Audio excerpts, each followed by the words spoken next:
Like you see on the big screen here, I'm here to talk to you today a little bit about launching products, and especially a little bit about the difference between launching a new V1 product versus working on an existing product and sort of the feature work that you would do there kind of day in and day out. So a little bit about my background. Before I came here to New York City, I worked out in California in Silicon Valley. I worked at a photo book company called Mixbook. So if you're familiar with like Shutterfly, it's a very similar type of idea, DIY creation tools for consumers. So I worked on Mixbook, which is our web product, and Mosaic, which was our native apps for iOS and Android. And then about 2 years ago, I moved out here to New York City and started working at Animoto, which is a company here in Manhattan, and we're dedicated to making it easy for anyone to create powerful professional video. So when we talk about existing products, I think a little bit about an automotive analogy, and sort of working on existing products is kind of like, we've got this Toyota here with the hood open, and if you wanted to make an improvement on it, if you wanted to add supercharging to this, that you have a little bit of a solid foundation that you're building on top of. Everything around this car already works, everything's connected, and you just really have to think about the new thing that you're plugging into that system. Whereas when you're looking at something that's like a V1 product, you don't have that advantage. You have to sort of think about all of the interconnected parts of every new part of this whole system that you're kind of bringing into the world, and we're going to get into a little bit of, what are the major considerations that you should be thinking about as you sort of consider the differences between a V1 product and an existing product. So a lot of times, product managers will be a little bit into their career before they hit their first V1 product. So a lot of times, like the first product of a company, when it's first founded, the founders are sort of product managing that as it goes along. So oftentimes, product managers will be brought into a company and working on an existing product. And then somewhere along the line, the company will decide, hey, we want to roll out this new thing. You, PM, come and help us bring this thing into the world. And so a lot of times, product managers will try and sort of apply all the things that they've learned for existing feature work on existing products to a V1 product. And they'll be a lot like this dog here, no idea what they're doing. I know that was true for me. On my first V1 product, when I was at Mixbook, our mobile app Animoto, our mobile app Mosaic, we were launching our Android app for the first time, and I was trying to apply a lot of the same learnings and methodologies that I'd use on regular feature development work, and it didn't really go so well. We missed important deadlines, the morale of the team was bad, and generally there was a lot of lessons that I learned and took out of that. So as I moved forward into my career, I was over here at Animoto. We just launched a new product this past fall, our marketing video builder, which is aimed at more of a business segment to help people make great videos for social media. And that went really well. I was able to apply a lot of the lessons that I learned, and we shipped it on time, under budget. We got a lot of great press coverage around it, and it was really a successful product launch. So let's talk a little bit about some of the things that go into that. So I think a lot of us are familiar with the lean product methodology, but if you're not, it's sort of this cycle, starting with build, measure, learn. And so you're kind of going through this cycle, and it repeats, and you build something, you get it out into the world, you learn from it, and you bring that back into the product. So how does this compare sort of for a new product versus an existing product? I'm going to start by talking a little bit about the build side. So one thing that you may be familiar with in terms of build is just dividing it into two kind of major tracks, or two major phases of building something. So that starts with discovery, and the second is delivery. So discovery, broadly speaking, is figuring out what to build, and delivery is actually building it. So if you've read anything by Teresa Torres, she has a lot of writing on this subject. I highly recommend checking it out if you haven't seen it already. One thing that we think about at Animoto that's a slight differentiator from this is in terms of breaking it down a little bit further into what we call opportunity assessment, solutioning, and build. So opportunity assessment is really sort of focusing on the problem space. So within discovery, before you dive into solutioning or figuring out like what the design for solving the problem is, making sure you have a really clear lay of the land in terms of what the problem space is. What is this opportunity? What can you be solving for? And then moving that into solutioning. And solutioning is sort of designing whatever the solution is that's going to achieve that opportunity, whether it's a new piece of technology that you can take advantage of, or a pain point that you know that you you can solve for. But for the purposes of this, thinking of it in terms of discovery and delivery, I think we're going to focus a little bit on discovery to start off with. In other words, what to build. So for an existing product, you have a lot of inherent advantages. So you've got a lot of these sort of different types of research methodologies that you can do because you've got data. You've got a product that's in the market. You have people using it, so you can be looking at your data and analytics. You can be doing customer interviews, talking to them. You have your customer service team that are talking to customers from that point of view, and you can really get a lot of color and insight around what the pain points for your customers are. If you have a sales team, we have a team that goes out to conferences and is selling face-to-face to people, on the conference floor. You can learn a lot about what are the things that people are considering right at the moment when they're considering, is this something that I want to put my credit card down for? What are the questions that they have right in that moment as they're making that kind of consideration? So you have all these kind of different channels of getting information that can lead you to sort of what is our confidence about this opportunity that we're trying to evaluate? What do we think that we'd be able to drive? How can we build a hypothesis around that? If you're starting a V1 product, you don't have a lot of those advantages. And ultimately, you got to spend some time getting out into the world. So, there's things that you can do in terms of identifying, well, who's the target market for this product that we're considering making or this opportunity that we're evaluating? How can we get in front of those people? How can we ask them questions about what their day-to-day life is? How can we get out of the office and watch them in their environment doing the tasks that we think that we could be helping them with? If it's a consumer, can we sort of watch some people in their day-to-day in their home? If it's a business, can we be coming into their environment and watching them at their work and sort of understanding the things that they're doing and sort of what their workflow is like? And whether you're doing a new product or an existing product, one thing that's really going to be serving you incredibly well is curiosity. I think that it's important as you're getting into opportunity assessment to always be focused on curiosity. And a lot of times we think about curiosity in terms of, that person's very curious, or like I'm a naturally curious person. We think of it almost as a personality trait or something that's inherent to people. And to a certain extent, that's true. But one thing that I found incredibly valuable as you're sort of going through these type of processes is pushing yourself to be more curious than comes natural to you. So one thing that can help with that is this concept of the 5 whys. And this is something that comes originally from the manufacturing world, where they were trying to do sort of like, let's get to the root cause of like maybe something happened on the manufacturing floor, what happened there. But it's been adopted for software development. And one of the sort of key tenets of this is, not just asking why once and sort of saying, okay, well, what was the cause of that? But once you have the answer to that first why, ask why again. And then ask why again until you've asked why 5 times. And this can really help you get to the root cause or like deep into the sort of underlying reason why things are happening. So for example, one thing that we do at Animoto is do customer interviews for the people that are making videos for our platform, for our new marketing video builder. So we'll hear people say things like, hey, we'd like you to make more transitions available to us. And we'll ask them, okay, well, why is that important to us? Well, it's like the ones that you have, I've used a lot, and I just want a greater variety. And it's like, okay, so why is that important to you? Well, I want to make sure that my videos are looking different. I don't want them to all start looking the same. I was like, well, why is it important that your videos don't all look the same? I was like, well, I'm worried that if my videos all start looking the same, then I won't get as much engagement on social media. People will start to tune out. People won't be watching. I won't be achieving my goals. So, independent of sort of how many times you're actually asking why, going through the process of repeatedly digging deeper and getting levels and levels underneath sort of what people are really asking for is incredibly helpful in sort of evaluating these kinds of opportunities.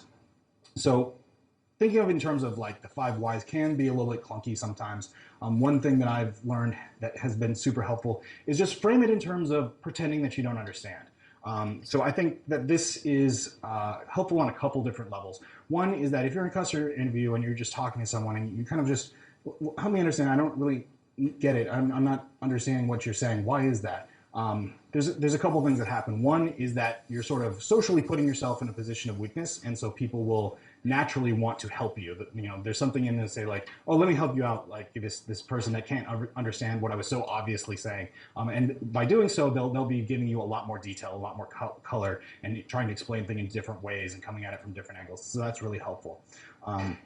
The other thing that happens is you'll start off, you know, sort of pretending that you don't understand, and as you kind of go through this process of peeling back the layers and kind of getting them to explain it more and more, what you'll often find is that you're surprised that you thought you understood after you first asked them why, and you thought you were pretending, but actually turned out you didn't actually understand. And so kind of like by taking that stance, you put yourself in the position where you can actually learn a lot. So once you've identified these opportunities and you've got some solutions that you want to try out, there's the next really important step is thinking about validation. So validation is really about testing your risky assumptions cheaply. So this could be many different things. It could be sort of just talking to your target market about the value proposition and seeing if it resonates with them. Excuse me. So if we put this out in the world and we try and market it to people, is it going to be interesting enough that anybody's even going to check it out? Like, is this value proposition something that even is wanted out in the world? Or it could be something like we have a particular UI or UX flow that we want to kind of put in front of people and see if they're able to navigate it. There's a different type of validation. I think one thing that's really important to understand is validation is not the same as MVP. You can start, especially with a V1 product, on validating parts of that very early and sort of thinking through, well, what are the most important things that we need to validate as early as possible? What are the things that would take this from being an idea that would make it a viable product to something that, you know, isn't quite so interesting? And an MVP is something that you can, is fully formed, you can put out into the world, and it's right there in the name. It's viable. It's a product. So I think you get a lot of value once you get to the point where you do have an MVP and you can get it out in the world with real users, but it's important to be getting as much value out of the validation step as you can. So moving on a little bit out of sort of what to build and into how to build. So one thing that's been a really useful model for me is thinking about this here. It's sometimes called the resource triangle, sometimes called the iron triangle. But the basic concept is that there's these two-way relationships between these concepts of scope, schedule, and resources. And by resources, in this case, it means people. I'm not a hugest fan of calling people resources, but this is the way that it's usually framed. And the idea here is you can't really affect one of these without causing some other effect in somewhere in the other two. So let's talk first about scope and sort of the difference between the scope that you'll have to think about in an existing product versus that in a V1 product. So going back to that car analogy, you know, when you're adding something new to a product, again, you've got that solid baseline. You've got to think about how this new thing that you're plugging into the system, you know, what are the local effects it's going to have? If you're adding a supercharger, you got to make sure that supercharging works well, that the user is going to be able to use the vehicle in such a way that they'll be able to take advantage of it. But you don't have to worry about whether the headlights is connected to the electrical chassis. Like, everything else is sort of there for you to build on top of that solid base. And so what that means in terms of thinking through your scope is that you've got to, you know, think about what's the time to potentially build this and work through whatever system you have for estimating that and you know, thinking through how much time that's going to take. And there's the additional things of, you know, the overhead of getting something out into the world, deploying, going through code reviews, tests, those kinds of things. But that's kind of the extent of it. It's kind of like, you know, blocking and tackling day in, day out. You build something new. There's a small world of things that you have to think about, but it's mostly constrained to the cost of building the new thing and making sure that it works well. When you're building a V1 product, everything's in flight at once. And even though you're going to phase this thing over time and you're going to be building out on top of it, everything is new and essentially unproven. So you have to think about, for every new idea that you have that you add to the product, every new solution that you're testing out, every new feature or flow, you know, how is that affecting new things that from the front end that have to be hooked up to the back end? How does this need to be related to the database? How are these things talking to each other? Do you have the API set up in such a way that these things can communicate to one another? Is the flow that you created for one thing going to have impacts for a flow that you already created in this new app? So you're not so much building on top of a steady basis. You're trying to build all of these things kind of at the same time. And so instead of having a situation where you can just sort of think about the estimate of the work to build any one individual thing and sort of add those up in terms of more kind of like the total time that it's going to take to build this thing, you really need to be thinking in terms of a more exponential cost. So you need to be spending the time that it'll take to build each individual thing, but there's also going to be a lot of time to get those integrations and those relationships between all the parts of the system working. It's kind of like an order of magnitude greater. Which ties scope very closely into schedule. So thinking about schedule for an existing product, sometimes there's things that will happen that you'll have to worry about the schedule from external forces, especially depending on the nature of your business. But you're much more likely to have this around a V1 product. A V1 product is something that your whole organization is likely going to be interested in. So the marketing team is going to want to know, when is this thing coming out? We want to make a big splash about it. They'll, be wanting to line up a PR potentially for getting the press to write about it.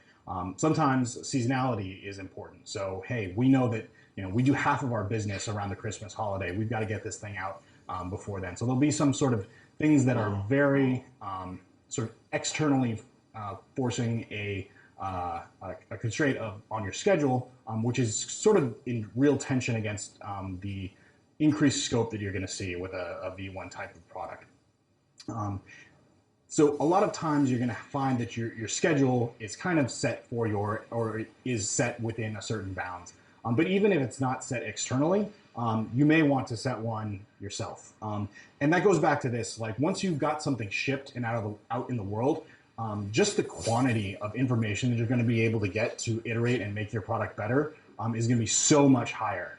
So once you've got something in the hands of real users in real context where they have to actually, give something up, give something to you in exchange for using this, whether it's their time, their email address, or their money, that puts a different context around how that user responds to your product idea versus if you're talking to them in a sort of interview exploratory setting where it's like, hey, would you be interested in this thing? Well, of course, a lot of people will say, yeah, like, you're going to give me more value for free. Of course, I would want that thing, or I would pay for that in theory. I don't have to pay any money out of my pocket right now.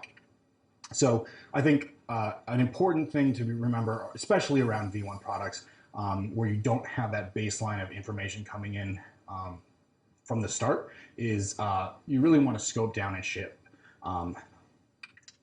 So again, with all these things being so interrelated, this ties again into resources. And I think a lot of times the resources that you have in terms of the people that are available on your team will also be something that may or may not be under your control.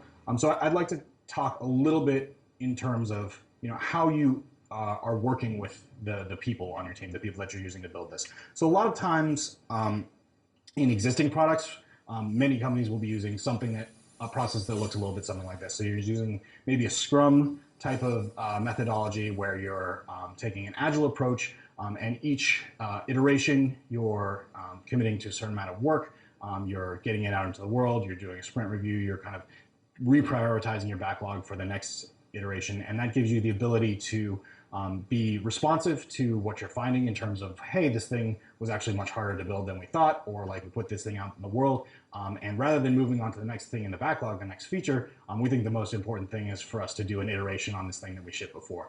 So it gives you these checkpoints and this ability to be constantly picking off and shifting your focus onto the most important thing.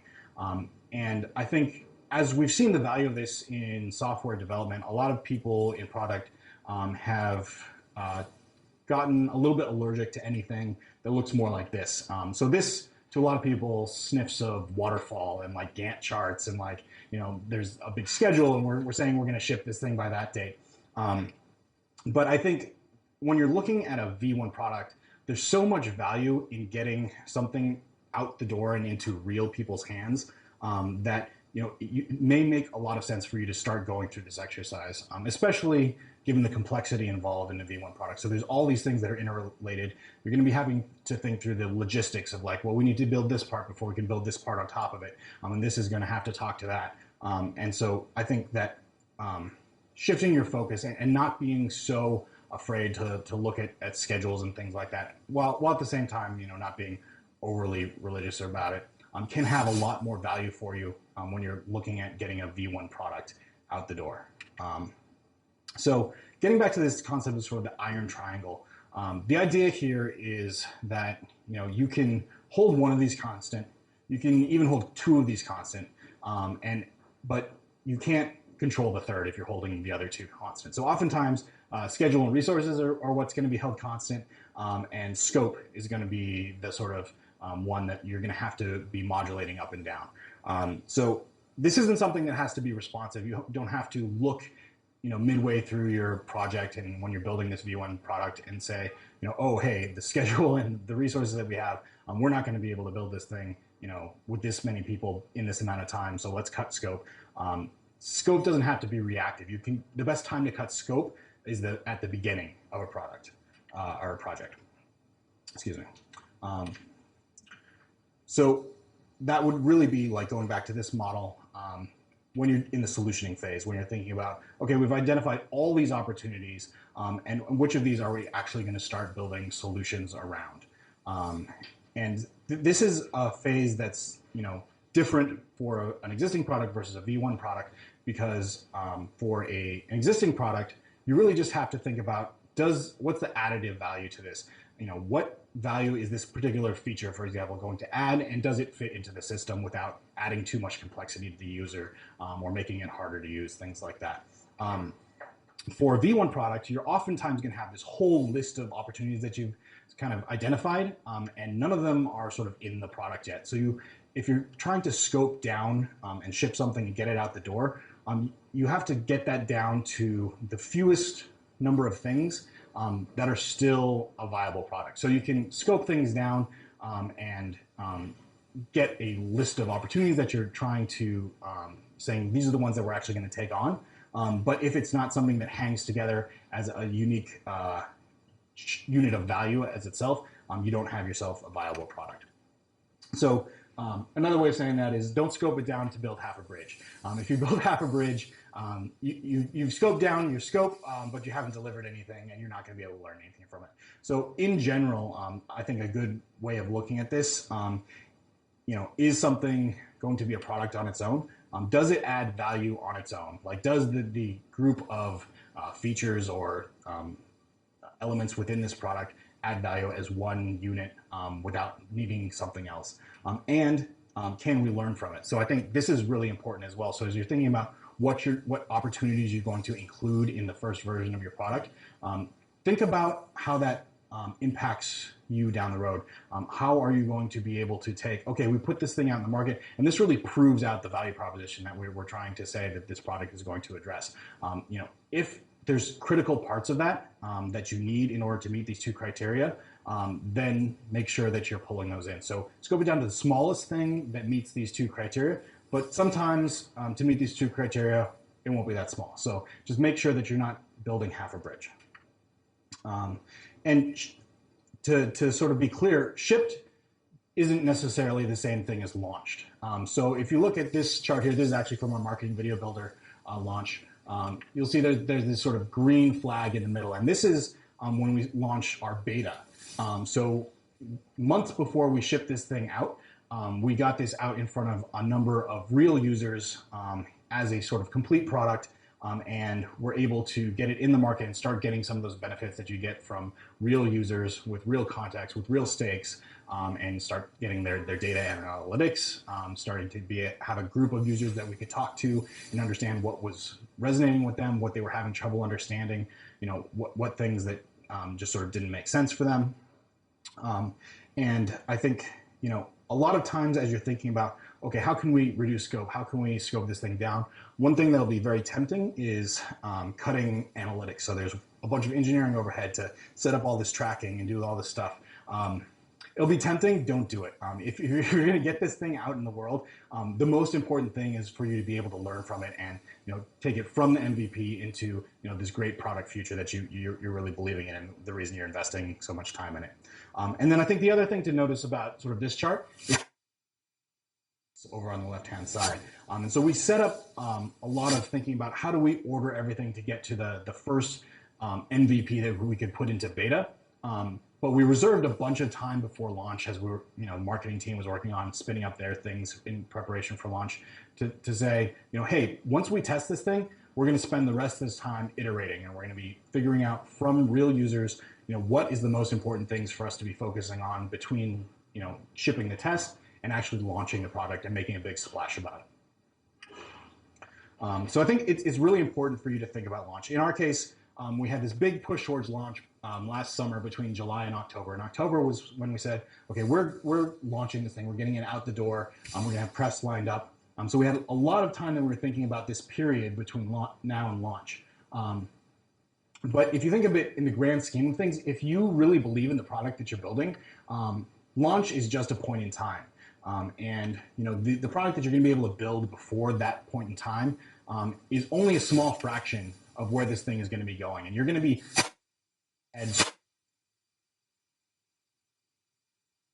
learning as fast as possible what's actually working for your users. So making sure that you're not just thinking about, hey, let's get as many things as possible into our first version of this, because that will make a more interesting article for the tech press to write about. One second, and really just focus on making sure that you're getting it out early so you can be learning about which really are the most important things for you to be working on. Is there a question? A couple of topics before we were showing the Gantt chart. I was curious to know what your teams are doing to manage dependencies within Agile. Yeah. So during this team, this period around launch, I was actually working across the different Agile teams to make sure that we had a bunch of these things coordinated. So there was initial planning that we did around, okay, here's all the things that we know we have to do, just like technically, here's the pieces that have to get built before we're comfortable launching this thing. But there was also a bunch of coordination that had to happen between separate product teams and the marketing team. So I was kind of running point on coordination and communication and making sure that people were on the same page, that we were collecting the information from the beta test and feeding that back into what we were prioritizing. At one point, there was something that was a little concerning to us, and so we pulled some people off of some of the Agile teams, and we kind of swarmed on a SWAT team to really just quickly iterate on that problem and get that resolved before we were getting close to the launch period. Does that kind of answer your question? Great. Cool. So getting back to the lean methodology of sort of build, measure, learn, and we talked a bunch about build. I'd like to spend a little bit of time talking about sort of the measure and learn side of things. So as I mentioned, once you get a V1 product into the hands of real users, you're going to have a lot of data, and that generally comes in two flavors. So you've got things that are more of the pretty chart variety, and things that are more of the stock photo people variety, or talking to people. That's the thing. So of course, the two things that we have here are quantitative data and qualitative data. And quantitative data is great for letting you know what happened. People aren't using this feature; they're just not finding it. Everybody's falling out of the funnel at this step. Nobody completes this form, or they all get hung up on this one particular field. Qualitative gives you a lot more information into why. So if everybody's falling out of the funnel at a particular step, how can you understand why that's happening? Is it because they're confused? Is it because the price was too high? It was because they couldn't find the button, or they didn't understand the choice that you were asking them to make? What is causing that to happen? So you can take information from the quantitative data and get something that's much more actionable by looking at the qualitative data. Similarly, sometimes you'll find out some what's from the qualitative side. And you can actually spin that the other way and understand what's the severity of this. So we had one user that we talked to that couldn't figure out this particular choice in the product. Let's go look at the data. Is that sort of an anomaly? We just happen to get this one user, or no, this points us at something where a lot of people are actually running into this issue. So it's important not to just to be looking at these two buckets of data, the qualitative and the quantitative, but it's really important to be understanding how you can apply them across and really amplify the value of each by using them together. So an example from our marketing video builder launch. So one thing that we were doing as we were getting close to launch was, this is the product selector. So we had our legacy product here on the left and our new product that we added here on the left, and new product here on the right. And so we made a major overhaul to this page. So it looked more like this. So if you blinked and missed it, what we changed is that green tag up there went from saying beta to new. And so this seemed like a very simple change, a very safe change for us to make. We're getting ready to launch this thing. And what we found is this actually had a major impact. So when we dug into it a little bit, we found that a lot more people were choosing the marketing video builder, and a lot fewer people were successful with it. So even though more people were choosing the new product, overall the success rate across all our users was down. Less people were successful making videos. And so we dug into it a little bit, and what we found is it seems that a beta tag just sort of sets a certain expectation for users. So people that are very clearly like, hey, this is a new thing for me, I'm going to try it out. There might be some rough edges, we're jumping into it, and they were very highly qualified. And when you say new, this is almost kind of like saying, hey, check this one out, and promoting it and saying like, hey, this is the better one, this is the newer one. So we had people that weren't even qualified for marketing videos just choosing this thing because it was new. People that weren't making videos for social media, people that were trying to make more videos for their personal lives. So this is an example of sort of like how you can be combining the quantitative and the qualitative data, but it's also a great reminder that if you're doing something like a beta test and you're trying to make sure you're gathering as much information before you do a big public launch of a V1 product, you have to not just test the product itself. It's very important that you're testing the marketing around it as well. If you don't get information about how you're positioning your product, how you're talking about it, making sure that's resonating with people, if that all falls down when you launch it and nobody sets foot inside your product, if the product itself is super well designed but nobody's in it, you're going to have a bad time. And talking about user research and getting qualitative data, I have to, of course, talk a little bit about World War II bomber planes. During World War II, flying bombing missions over like Axis-occupied Europe was one of the most dangerous things you could do. There was a time during the war that you were just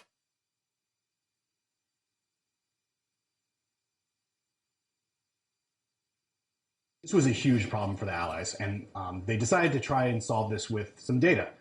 So what they did was they decided, okay, let's kind of take this, and they sent it to a group that was actually here in New York City at Columbia Research Group, and they basically noted exactly where every plane had been shot, and they wanted to figure out where can we add armor to these planes so that they're more likely to come back.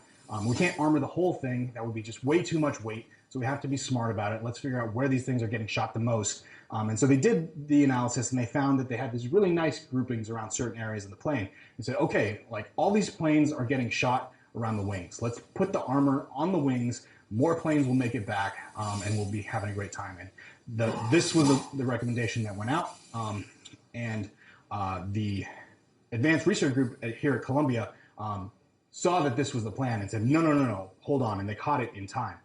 And it turns out this was actually the worst possible thing that they could be doing. And the reason for that is that they were only looking at the planes that made it back. So what you're actually seeing is where planes can get shot and still fly home. So this would be the least effective place to add the armor. You actually want to add the armor, surprisingly enough, around the cockpit where the pilot is sitting, those kinds of things.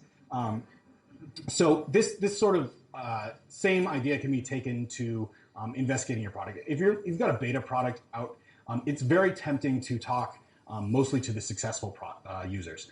They're the ones that are going to get deeper into the product. They will have experienced the features that you want to ask people about. they will be more likely to have had a good experience and then therefore be willing to talk to you. It may be harder to get people that have had a bad experience to sit down or get on the phone with you.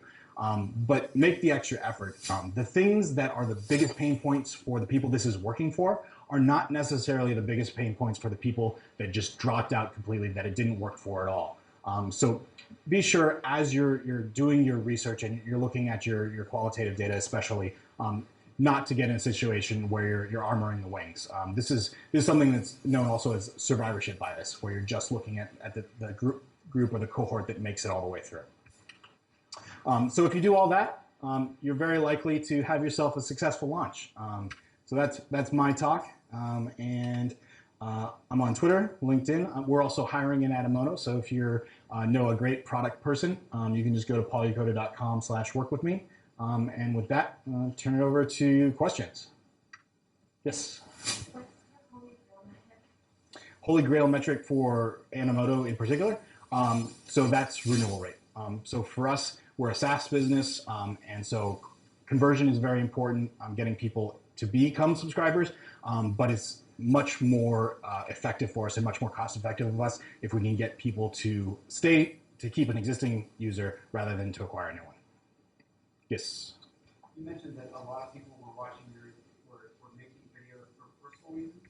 Did you decide to ignore those people, or do you make a product for those people as well? That's a great question. Maybe I wasn't completely clear. Our legacy product was more focused on consumers. So we had some people that would have had a better experience, we believe, if they were choosing our legacy product rather than the new one that's focused around business-facing marketing videos for making like social media videos and things like that. So what we did in that case is sort of figured out what was going on, and then for the purposes of launch, we put it back with the beta tag. Yes.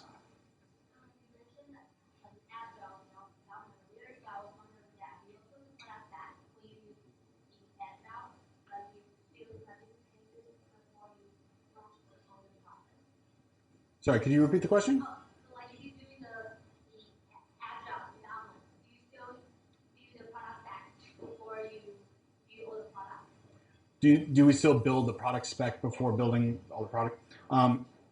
Yeah, so in this case, we were using sort of agile methodologies in terms of like what was the weekly cadence of what we were doing. But much more than we would normally do, we were relying on that overall schedule of like, here's how we're dividing up the work amongst the teams. Here's sort of the dependencies.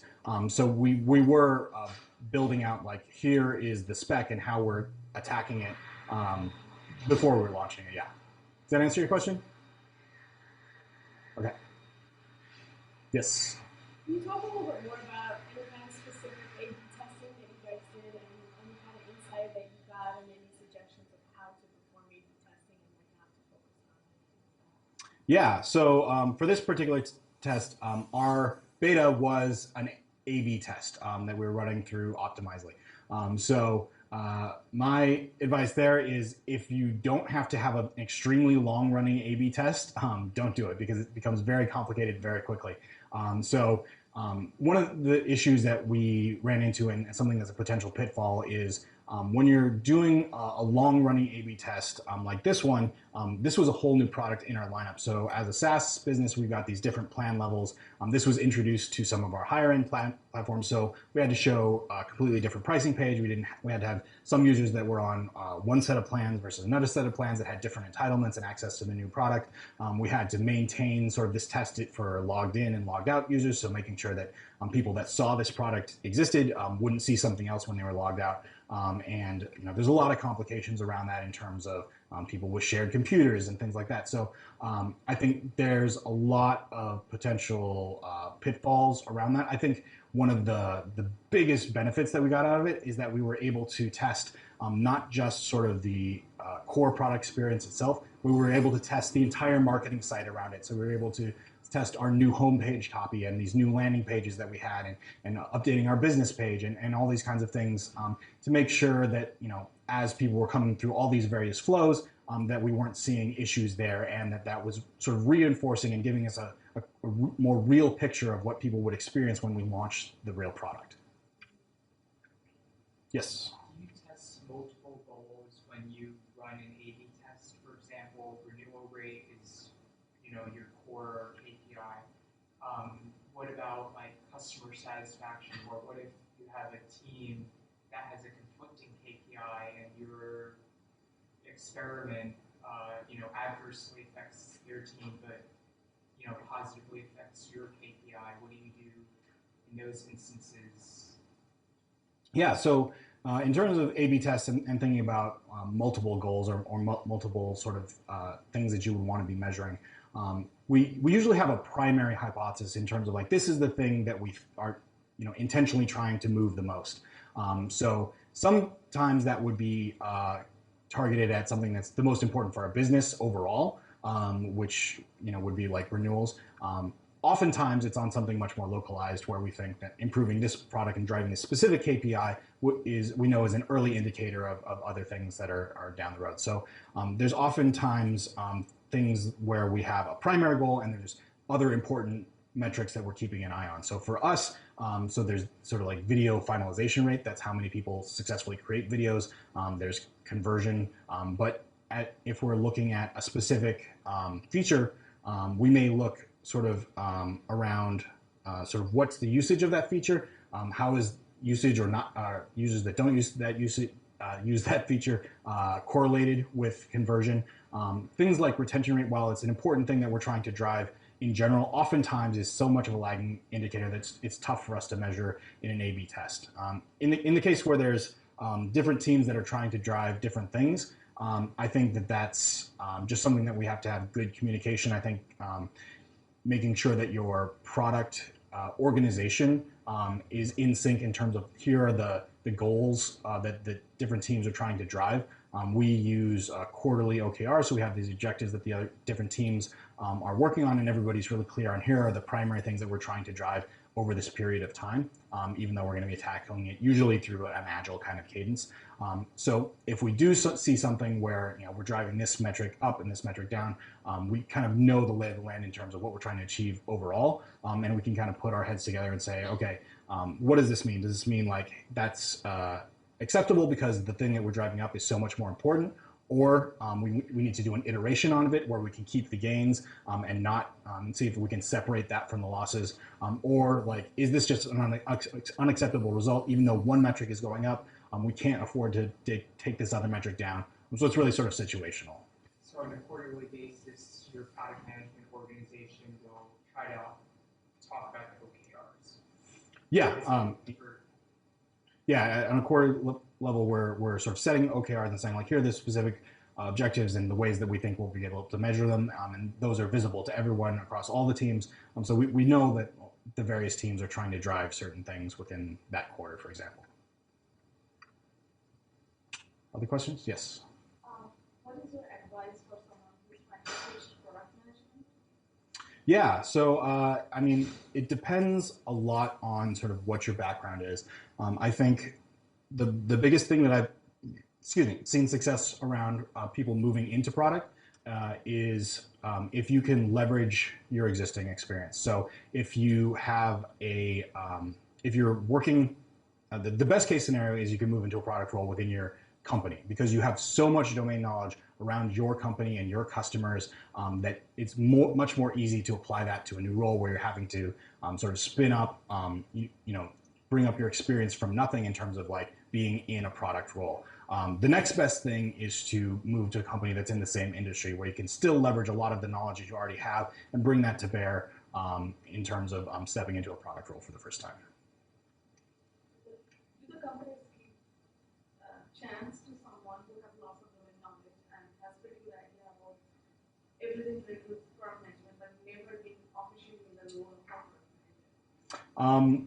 Some companies do more than others. It really depends on your organization. But I think what you'll find is most people in product management roles today, especially people that have been in a while, didn't start in product management. They started in some other role. I originally came from the marketing side, but there's definitely people that come from engineering and design and customer service.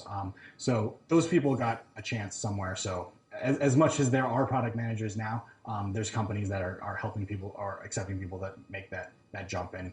A lot of times if you can show that you have already invested some time in learning some domain knowledge around a product and you're passionate about the craft of product management, then that's just one more kind of arrow in your quiver in terms of making the case for you to stepping into that role. So when you try to switch to a program management, do you always need to start with a junior program manager? It depends organization to organization. Some organizations have something that's officially called a junior product management role or an associate product management role. Some organizations just have like, it's called a product manager and like it'll be a new person. It really depends. It varies a lot from organization to organization. Yes.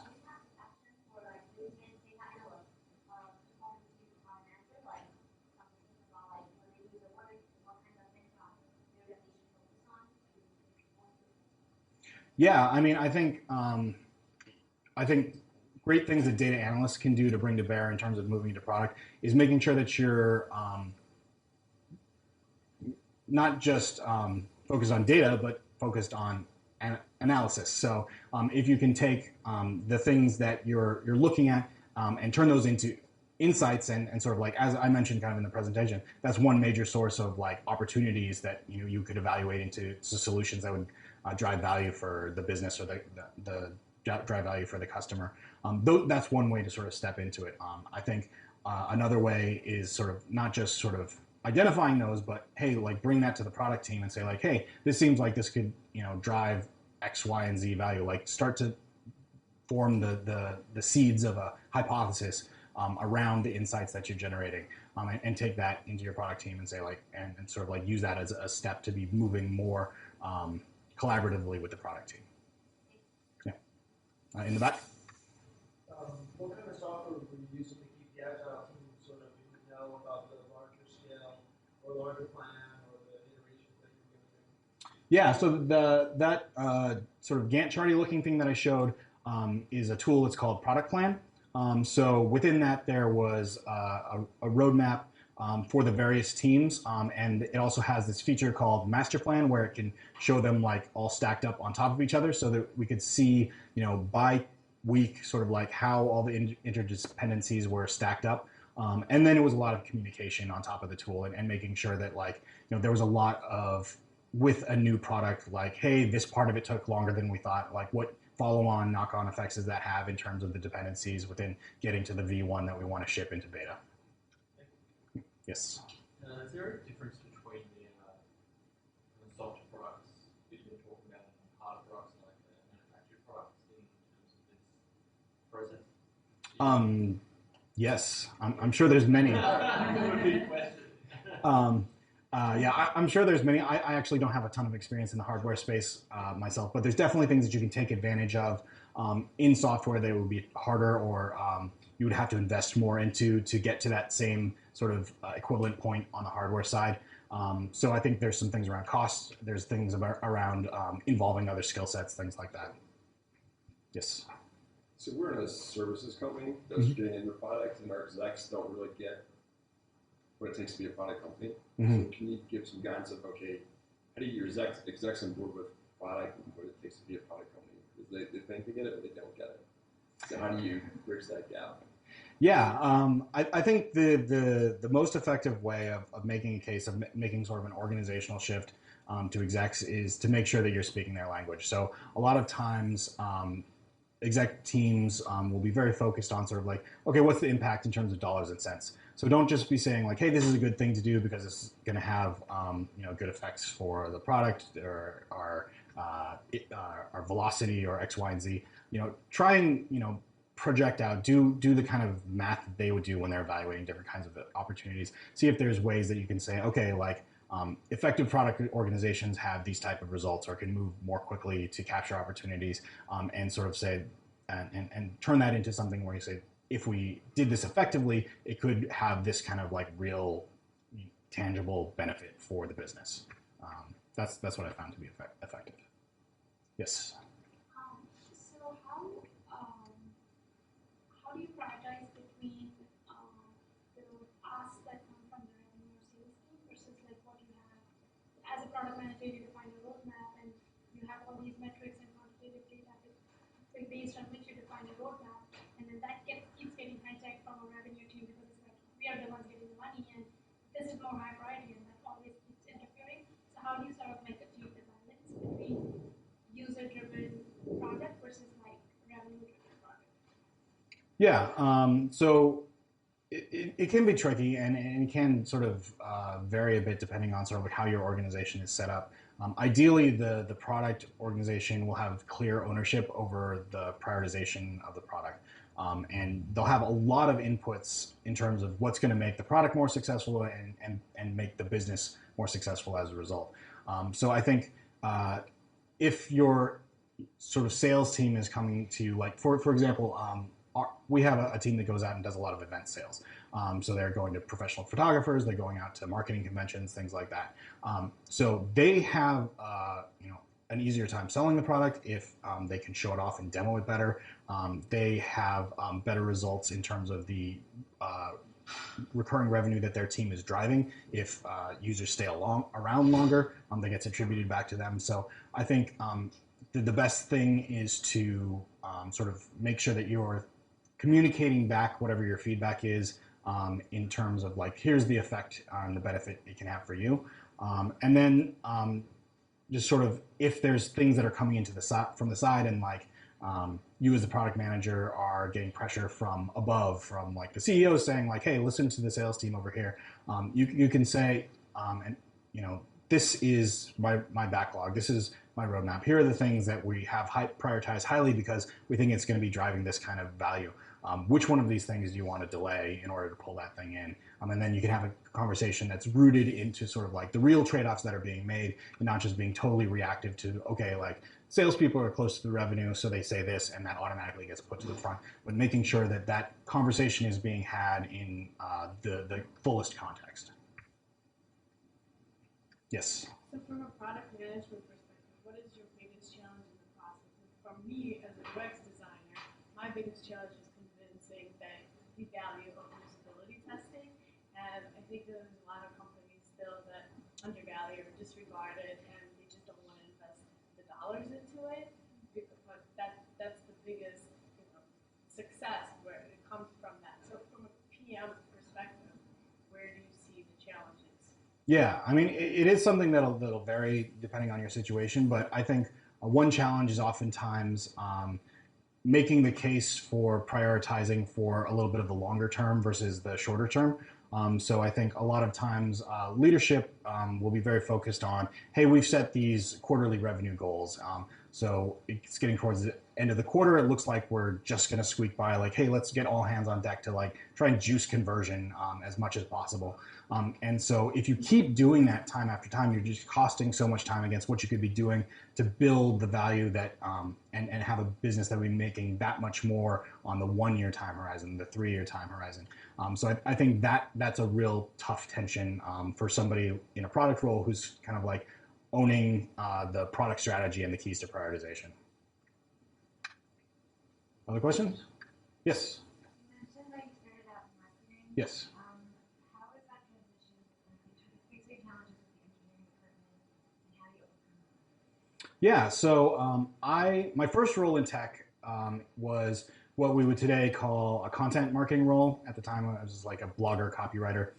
And through that, I learned a lot about search engine optimization and took that to my next company, which actually was Mixbook, and was able to spin up an SEO program there in our organic search efforts. So when I first joined, we were a pretty small organization, and with SEO being a marketing discipline that's got kind of 1 foot on the creative side and 1 foot on the technical side, I was actually starting to work with the engineering team already in terms of making sure that the site was just set up in an SEO friendly way and that we had things sort of optimized from a technical perspective. So as we grew to the point where it made sense that we wanted to have somebody in the product role, I moved in my same organization. So I had a conversation with the CEO and said, hey, let's try this out. And I was kind of essentially a junior PM for that period. But it was a more natural progression for me in having already had a relationship with the engineers and kind of working with them on like, well, here are the requirements for like making sure that this thing is actually going to meet the need in any question and things like that. Other questions? Yes. What do you do if you have sort of a design problem that you're just stumped and you don't know how to solve it? Stumped in what way? Like you don't know how to make a decision or don't know, I don't know. Like in a V1 product, if you just sort of like you've got a couple directions and you can't decide between them, or you can't figure out a way to solve a problem, or? People say it sucks, and you don't know how to make it not that. Yeah, so that ultimately, I think you potentially have a situation where you've got a problem with ideations. Like, how can we take this input and turn it into a solution? So first is making sure that you're pushing on this sucks and figuring out, well, why does this suck? And why is that important to you? And what do you think you're going to be able to achieve if it doesn't suck? So getting as much color around the suckage as possible is really important. But in addition to that, taking there's methodologies that are out there that you can use now. So if you're having a really hard time like ideating or coming up with solutions that would actually meet the sort of opportunity space, problem spaces you've identified, you could do like a design sprint, which is something that Google Ventures came up with, where you get a bunch of people in a room, a lot of important stakeholders, and it's designed to rapidly try out and rule out a bunch of different options. And it's just sort of giving you some structure around different ways, if you're having those kind of problems, to get to a solution that you can validate and move further forward with. Any other questions? All right. Oh, yes. How do I manage conflicts? I turn around and run the other way. No. No, I think the managing conflicts as a product manager, the number one thing to be able to manage conflicts well is to always have done your homework. So if you know why we did this deeply, like I talk to 3 customers every week, and I know that like this is a major pain point for them, and that's why this is important, and that's why by prioritizing this ahead of this sales feature, like it's going to deliver us way more value over the next 6 months, or sort of understanding like why we want to be investing in this technical refactor. Like I've spent the time to talk to the team to understand why they want to do that, not just how much time it will take, and say, okay, if we do this technical refactor, like every project that touches this part of the code base over the next 6 months is going to be 20% faster, and like that's an investment that we think makes sense to do right now. So managing conflict is much easier if you just have a lot of information that you can fall back on.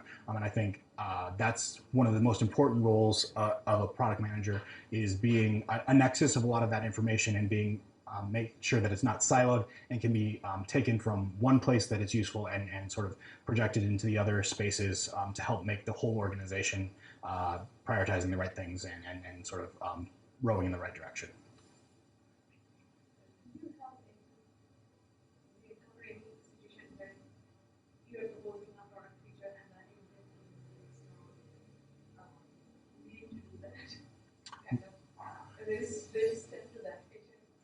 Yeah, so I think oftentimes if we've got a solution that we've worked together with the UX team on, I think one of the most important things is to involve the engineers as early as possible. So if you've designed this great big beautiful thing and you and your designer are like very invested in it, and you take it to the engineers and they say that's going to take 6 months to build, you're going to have a bad time.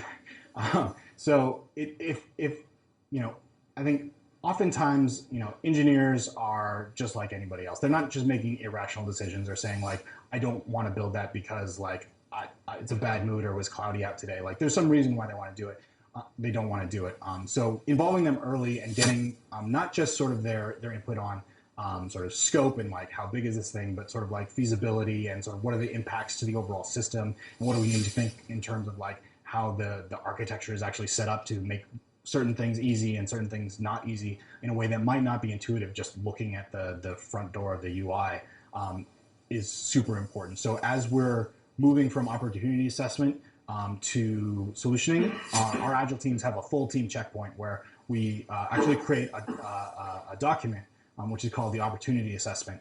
And this lays out like, here's the opportunity space that we've identified, the problems that we want to solve for. Here's all the reasons from our research that why we believe it's important. Here's how it ties into our strategy, both sort of like our quarterly objectives and our overall company strategy. And here's sort of the any early constraints that we've identified. So having those kind of checkpoints as you're moving from opportunity assessment into solutioning, and as you're starting to develop solutioning ideas, making sure that the representative will help you to identify any kind of issues much earlier, where it's much less painful to solve them. Yes? Kind of follow up to what the other person asked, which is, you have a design or you engage users and you go to the engineering team and they're like, oh, I can do that better. They have this better way of doing it from a UX perspective.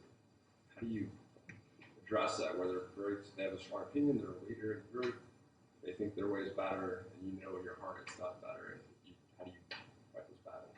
Yeah, so two things. If you're actually involving engineers earlier, then they'll have their voice in the process. And great ideas can come from anywhere, and like approaches to solutions can come from PMs even, but sometimes from engineers. But I think the other important thing, it goes back to validation. So you're not just coming up with a solution and then just chucking it across the fence and say, engineer, go build this. We're doing our due diligence to do as much as we can to make sure that like this solution that we come up with solves the problem. And as we do our first round of validation, we're like, okay, well, users were not successful with this important flow of it, and they weren't confident about the decision that we're going to make. And that was 3 out of the 5 users that we ran through this. So like, let's go back to the drawing board. Or like everybody on this iteration that we validated was super successful. So we're actually very highly confident that this is the right approach to take. So it's a combination, I think, of making sure that engineers are actually involved in the conversation early and not just sort of like briefly consulted here and there. Not just sort of pushing things into build that haven't sort of been validated. Usability testing against wireframes or something like that. Usability testing against wireframes, clickable prototypes like an InVision is a great tool.